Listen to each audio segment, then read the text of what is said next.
Ipinagdiriwang ngayon ang huling araw ng Ramadan o ang Eid al-Fitr sa buong mundo. Ayon sa Muslim leaders, kapayapaan ang diwa ng Islam.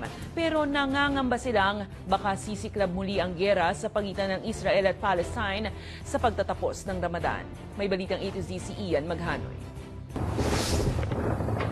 March 25 nang ipasa ng United Nations Security Council ang resolusyon na nananawagan ng ceasefire sa pagitan ng Israel at Palestinian militant group Hamas sa Gaza. 14 na bansang miyembro ng konseho ang bumotong pabor sa ceasefire. Nag-abstain ang Amerika. Ngayong araw, inaasahang mapapaso ang kasunduan kasabay ng Eid al-Fitr o ang pagtatapos ng isang buwang Ramadan sa ilalim ng pananampalatayang Islam.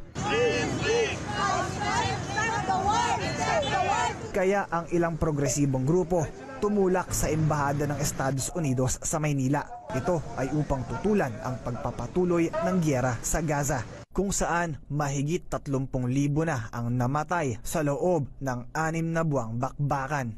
Pagtatapos ng Ramadan, kaya simula kinabukasan, bukas po tutuloy-tuloy na naman yung pambobomba, pagpatay at malamang yung pong kanilang pagsakop mismo sa Gaza. Nagkakaroon ng genocide ang Israel at walang tigil na pinapatay kahit yung mga kababaihan at kabataan.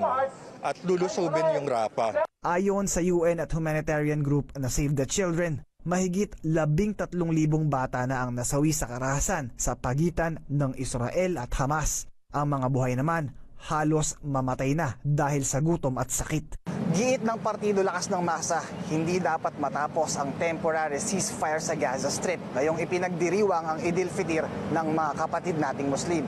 Dahil ang nais ng grupo, ang permanenteng tigil putukan upang matigil na ang giyera.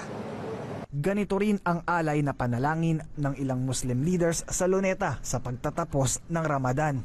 Anila, lahat ng lahi ay magkakapatid sa ilalim ng pananampalatayang Islam. Aksyonan po natin na may tigil na po yung gera between sa Palestine at between sa Israel. Nang naway mabumalik ulit yung kapayapaan sa kanila, lalo na dito sa mundo. Sa kabila ng tumataas na bilang ng namamatay sa giyera, iginiit ni Israeli Prime Minister Benjamin Netanyahu na nakatakda na ang petsa ng malakihang military strike sa syudad na Rafah, kung saan nakatira ang 1.5 milyon na Palestino. Sinita ni US President Joe Biden ang hakbang ni Netanyahu at tinawag itong malaking pagkakamali. Hinimok ni Biden ang Israel na pumayag sa karagdagang 6 hanggang 8 linggong ceasefire upang magbigay daan sa humanitarian aid sa lugar, kabilang ang pagkain at gamot. Para sa Balitang A to Z, Ian Maghanoy.